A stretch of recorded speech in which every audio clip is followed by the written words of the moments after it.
afternoon. This is your Community Connection Corner here on your Catholic station, Real Life Radio 1380 and 94.9 FM. I'm Jennifer Longworth, joined today by some folks from the Hope Center, Chuck Gilliam and Carrie Thayer. Welcome to the program, guys. Hi, Jennifer. Thanks for having us. Thanks. And a lot of people are familiar with the Hope Center. I've lived in Lexington about 20 years, and that's just something I've always known. How long has the Hope Center actually been here? The Hope Center, we just celebrated our 20th anniversary. Okay. So we've been around quite a while, and the Hope Center actually started out as a homeless shelter, and it was actually owned by the city. But the Hope Center is now in partnership with the city and does run the shelter. And really, the Hope Center is, in a lot of the talking and the speaking that we do in the community, a lot of people know us just as the shelter. Mm-hmm. But really, the message we really want everyone to know is that the Hope Center is so much more. We have 8 facilities now, and really what the Hope Center is about rebuilding lives.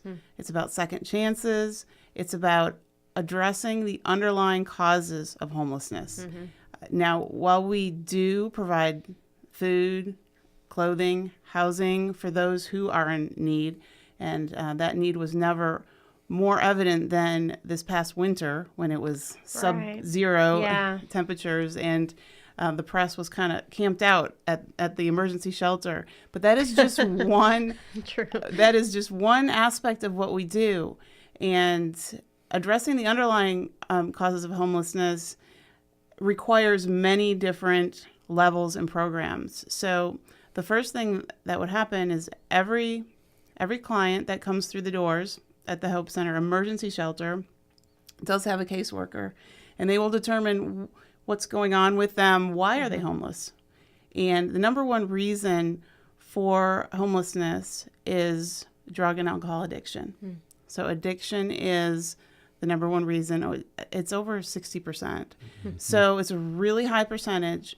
The Hope Center then started, and back then, in the beginning, it was right there at the emergency shelter also, but they started a recovery program for men, and we also have a program for women. So that is, it's an amazing process to watch the guys and the ladies go through. I did bring Chuck to talk a little bit more about that, but as a whole, besides the addiction recovery, we also, the number 2 reason for homelessness is a mental illness. So we do have a separate area and building now for mental health program. And there are many other programs as well. There's a program for veterans. There's a Hispanic program. There is an employment program. Some of the guys just come and they just need help finding a job. Mm-hmm. So we have a caseworker who does, work with just those who need help with employment. With so many different reasons for homelessness and so many different programs, there's a lot going on at the Hope Center. Yeah. And I thought I could maybe let Chuck talk a little bit about the recovery side of it, because that is a huge part of what the Hope Center does. And we really want to get the word out there that how important this program is. Mm-hmm. Thanks, Carrie. My journey to the Hope Center actually started in 2002. I fell out of a tree and became addicted to pain medication. I was a school teacher at the time, and it culminated a year or so later with me trying to call in a prescription to a pharmacy and pretend to be a doctor. Nice. Yeah. Well, actually, it was the start of something that ended up saving my life. I was put into drug court. They offered me drug court because I'd never been in trouble with the law before. And even in drug court, knowing that I could potentially go do some time, I couldn't stop using.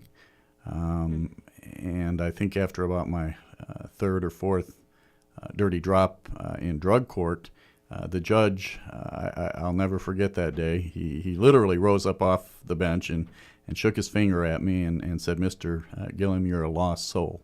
And I couldn't argue with that. I had already, at this point, been kicked out of my house, was homeless, living in a barn in the winter.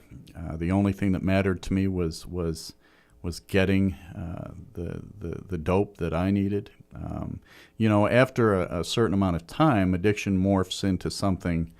It's not about getting high anymore. It's about not getting sick from not getting what you need.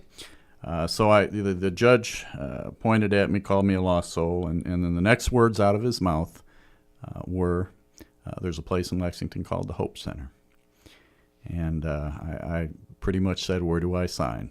And made it to the Hope Center. Honestly, when I got there, I was there to just not go to jail. And I figured I could do the 6 months required and go home.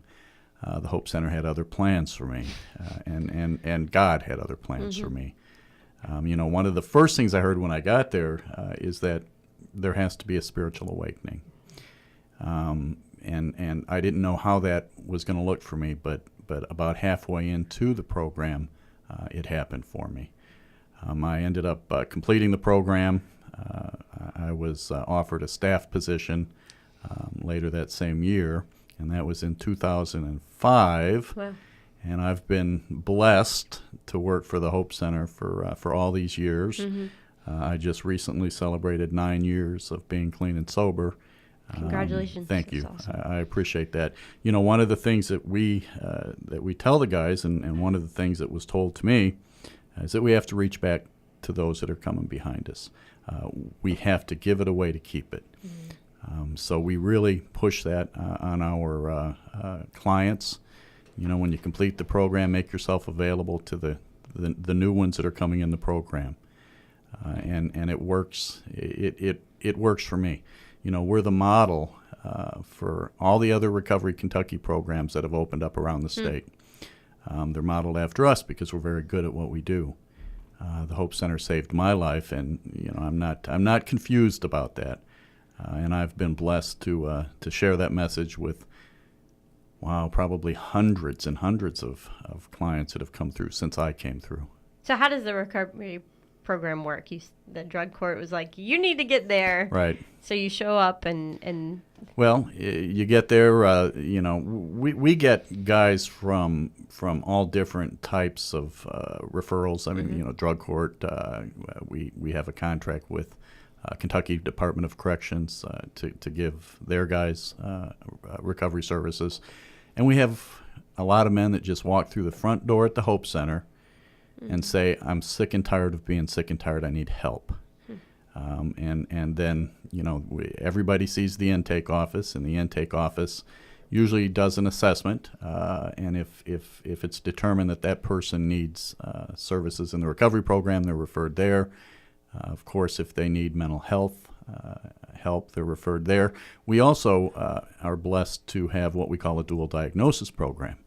And a lot of guys come in and they've got both mental health and substance abuse issues. So we have a program specifically geared towards those folks.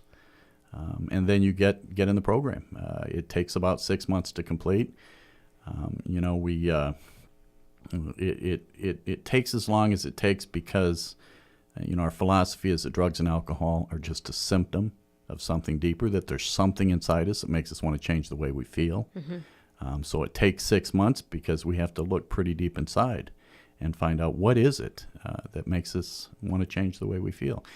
We find out what that is, we confront it, we deal with it, and we move on. And then we stay clean and sober.